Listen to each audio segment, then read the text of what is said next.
Hello नमस्कार दोस्तों मैंने पिछले वीडियो में मंगलम पाठ के संस्कृत के पहला चैप्टर मंगलम पाठ के संपूर्ण अर्थ के बारे में समझा था। जिनको भी संपूर्ण अर्थ आता है वो क्वेश्चन आराम से बना सकते हैं। तो आइए आज मैं ऑब्जेक्टिव क्वेश्चन के वीडियो लेके आया हूँ। तो ऑब्जेक्टिव क्वेश्चन में जानेंगे। सबसे पहला क्वेश्चन है मंगलम पाठ के पहला क्वेश्चन है हमारा प्रश्न संख्या 1 है, मंगलम पाठ में कितने मंत्र हैं? मंगलम पाठ में कितने मंत्र है? तो दोस्तों मैंने बताया था कि मंगलम पाठ में टोटल 5 मंत्र है। कितने मंत्र है? टोटल 5 मंत्र है, जिन्होंने टोटल 5 मंत्र 4 उपनिषद से लिया गया है। कहाँ से लिया गया है? 4 उपनिषद से लिया गया है।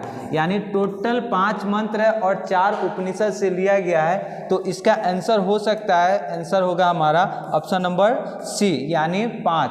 चलिए नेक्स्ट क्वेश्चन को देखते हैं। दूसरा क्वेश्चन है हमारा प्रश्न संख्या 2, सत्य का मुख किस पात्र से ढका हुआ है? यानी सत्य का मुख किस पात्र से ढका हुआ है? तो सत्य का मुख मैंने बताया था सबसे पहला श्लोक में ही है, हिरण्मयेन पात्रेण, यानी सोने जैसा पात्र से ढका है। किससे? सोने जैसा पात्र से, सोने जैसा पात्र से, यानी सोने जैसा पात्र से हमारा सत्य का मुख ढका हुआ है। तो संस्कृत में उसको कहते हैं हिरण्मयेन पात्रेण। क्या कहते हैं? संस्कृत में उसको हिरण्मयेन पात्रेण कहते हैं। चलिए नेक्स्ट क्वेश्चन देखते हैं। अगला क्वेश्चन है हमारा, कह रहा है प्रश्न संख्या 3 में, सत्यमेव जयते किस उपनिषद से लिया गया है? सत्यमेव जयते किस उपनिषद से लिया गया है? तो सत्यमेव जयते दोस्तों मैंने बताया था कि ये जो श्लोक है, ये जो मंत्र है, ये मुंडको उपनिषद से लिया गया है। मुंडक उपनिषद से लिया गया है, यानी मुंडक उपनिषद से लिया गया है। तो मुंडक और उपनिषद को एक साथ हम जोड़ लेते हैं, मुंडक प्लस उपनिषद। मुंडक प्लस उपनिषद को एक साथ अगर जोड़ लेंगे तो ये हमारा बन जाएगा मुंडकोपनिषद। मुंडकोपनिषद अगर ये संधि में पढ़ना है दोस्तों, तो ये मुंडक और उपनिषद को एक साथ जोड़ते हैं तो बन जाता है हमारा मुंडकोपनिषद। तो ये हमारा आंसर हो जाएगा option number B, option B Mundakopanishad. चलिए नेक्स्ट क्वेश्चन देखते हैं। हमारा प्रश्न संख्या 4 आया है, चौथा क्वेश्चन है, हिरण्मयेन पात्रेण किस उपनिषद से लिया गया है? यानी हिरण्मयेन पात्रेण करके एक हमारा सबसे पहला श्लोक है, एक मंत्र है इस चैप्टर में। मंगलम पाठ में सबसे पहला मंत्र है हिरण्मयेन पात्रेण, जो कि हमारा ईशावास्य उपनिषद से लिया गया है। कहाँ से लिया गया है? ईशावास्य उपनिषद से। नेक्स्ट क्वेश्चन को देखते हैं। नेक्स्ट क्वेश्चन है हमारा, वेदा हेमंतम पुरुषम महंतम।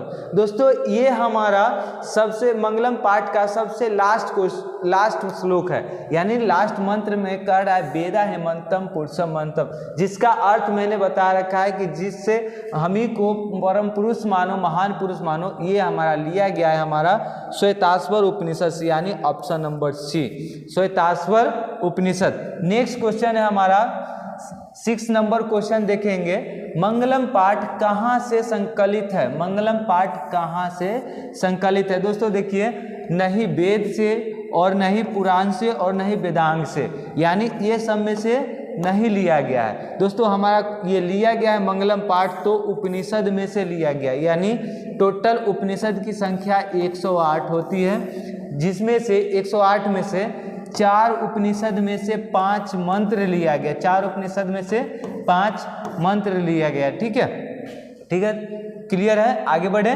चलिए नेक्स्ट क्वेश्चन है हमारा, अनोरण्यन महतो मह्यान किस उपनिषद से लिया गया? यानी अनोरण्यन महतो मह्यान किस उपनिषद से लिया गया? तो अनोरण्यन महतो मह्यान हमारा कट उपनिषद से लिया गया है। कट उपनिषद तो यहाँ पे लिखा हुआ है कंठोपनिषद, यानी 7वां नंबर क्वेश्चन का आंसर हो जाएगा कंठोपनिषद। चलिए नेक्स्ट क्वेश्चन देखते हैं। नेक्स्ट क्वेश्चन है हमारा, महान से महान क्या है? मैंने एक श्लोक में बताया था अनोरण्यन महतो मह्यान, मतलब कि छोटा से छोटा यानी सूक्ष्म से सूक्ष्म और महान से महान हृदय रूपी गुफा में आत्मा छुपा हुआ है। तो महान से महान क्या है? आत्मा है। महान से महान क्या है? आत्मा है।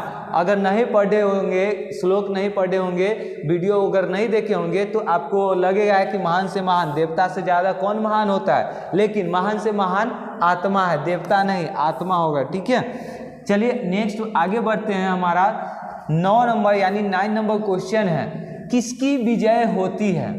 किसकी विजय होती है, इसका मतलब किसकी जीत होती है? किसकी जीत होती है? आप लोग कमेंट सेक्शन में बताइए किसकी जीत होती है। तो हमारा सत्य की जीत होती है, सत्य की जीत होती है। किसकी जीत होती है? सत्य की जीत होती है, यानी हमेशा सत्य का ही जीत होता है, असत्य का जीत कभी नहीं होता है, धर्म का जीत नहीं होता है। सत्य और असत्य, सत्य और असत्य दोनों का जीत कैसे हो सकता है? किसी एक का ही होगा, या तो सत्य का नहीं तो असत्य का। ठीक है, नेक्स्ट क्वेश्चन को देखते हैं हम। हमारा 10वां नंबर क्वेश्चन है। 10वां नंबर क्वेश्चन क्या कह रहा है? 10वां नंबर क्वेश्चन, नदियाँ नाम और रूप को छोड़कर, नदी नाम और रूप को छोड़कर किसमें मिलती है? किसमें मिलती है? नदी अपना नाम रूप को छोड़कर। एक श्लोक है 4th नंबर श्लोक, जिसमें बताया गया है यथा नद स्यंदमाना समुद्रे, यथा नद स्यंदमाना समुद्रे। इसका मतलब हुआ नदी अपना नाम रूप को छोड़कर कहाँ मिल जाते हैं? समुद्र में मिल जाते हैं। नदी अपना नाम रूप को छोड़कर समुद्र में मिल जाते हैं, इसलिए ऑप्शन नंबर ए हो जाएगा, यानी ऑप्शन नंबर ए यहाँ पे लिखा होगा क, ऑप्शन नंबर क। ठीक है दोस्तों, आगे बढ़ते हैं। आगे हमारा क्वेश्चन है क्वेश्चन नंबर 11। क्वेश्चन नंबर 11 प्रश्न संख्या 11 में मंगलम पाठ के रचनाकार कौन है? मंगलम पाठ के रचनाकार कौन है? तो दोस्तों रचनाकार अगर हमको याद होगा कि महात्मा विदुर, तो ये गलत है। महात्मा वाल्मीकि, महर्षि वाल्मीकि भी गलत है, क्योंकि महर्षि वाल्मीकि रामायण के रचनाकार थे। और महर्षि वेदव्यास, ये जरूर सही होगा, क्योंकि महर्षि वेदव्यास उपनिषद का रचनाकार थे, यानी उपनिषद को रचयिता थे, उपनिषद की रचना किए थे। और उपनिषद से मंगलम पाठ लिया गया, उपनिषद में से मंगलम पाठ लिया गया है, तो ये भी मंगलम पाठ का भी रचनाकार कौन हो जाएगा? महर्षि वेदव्यास। चलिए आगे बढ़ते हैं। आगे बढ़ते हैं तो हमारा आता है क्वेश्चन नंबर 12 यानी 12 नंबर क्वेश्चन, देवलोक का मार्ग। देवलोक का मार्ग, मार्ग मतलब होता है रास्ता, मार्ग मतलब रास्ता। देवलोक का रास्ता किससे प्राप्त होता है? देवलोक का रास्ता हमारा सत्य से प्राप्त होता है। देवलोक का रास्ता सत्य से प्राप्त होता है।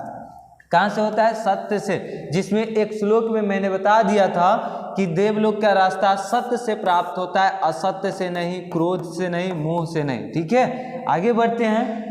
आगे बढ़ते तो हमारा क्वेश्चन नंबर 13 आते हैं। 13 नंबर क्वेश्चन पे, उपनिषदों की संख्या कितनी है? अभी अभी मैंने बताया था उपनिषद की संख्या 108 है।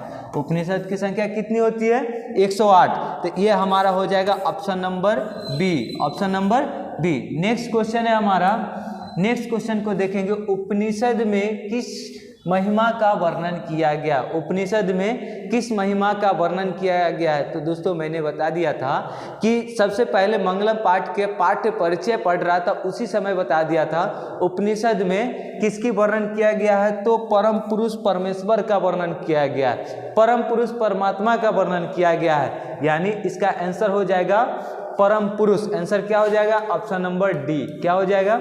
Option number D. Next question हमारा है, नेक्स्ट क्वेश्चन 15 नंबर क्वेश्चन है, सत्य का खजाना, सत्य का खजाना कहाँ है? यानी सत्य का खजाना कहाँ मिलता है? क्या धरती लोक पे? नहीं, धरती लोक पे नहीं, और पृथ्वी लोक पे नहीं, नरक लोक पे भी नहीं, यानी कोई नहीं, कोई नहीं कैसे होगा? यानी देवलोक में होगा। कहाँ पे होगा? ऑप्शन नंबर सी में। आंसर हो जाएगा सी।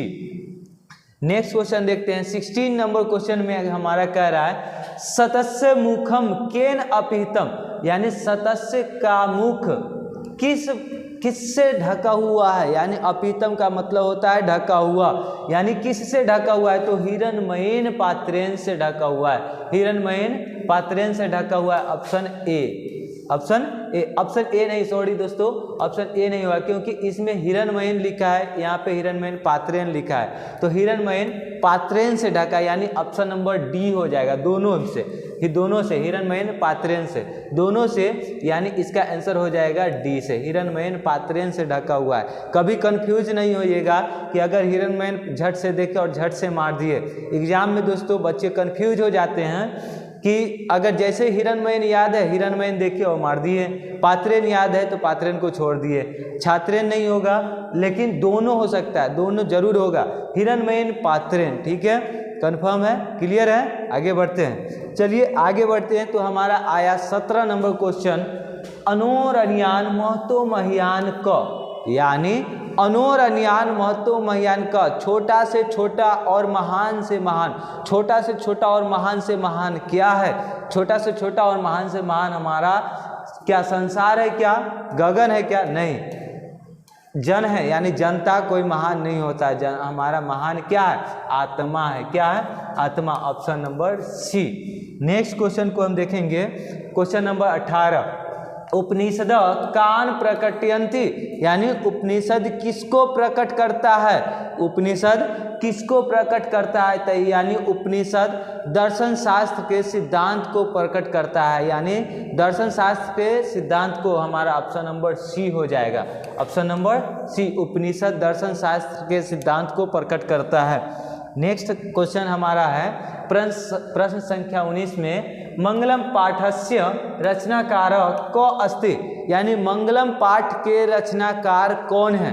मंगलम पाठ के रचनाकार हमारा महर्षि वेद व्यास है। कौन है? Maharishi Ved Vyas, option number C, option number C. Next question हमारा, नेक्स्ट और लास्ट क्वेश्चन है प्रश्न संख्या 20, उपनिषदे कस्य महिमा प्रधानतया गीयते, यानी उपनिषद में किसकी महिमा का प्रधान का गायन किया गया है? यानी उपनिषद में किसकी महिमा के प्रधानता का वर्णन किया गया है? तो परम पुरुष से, यानी परम पुरुष परमात्मा का।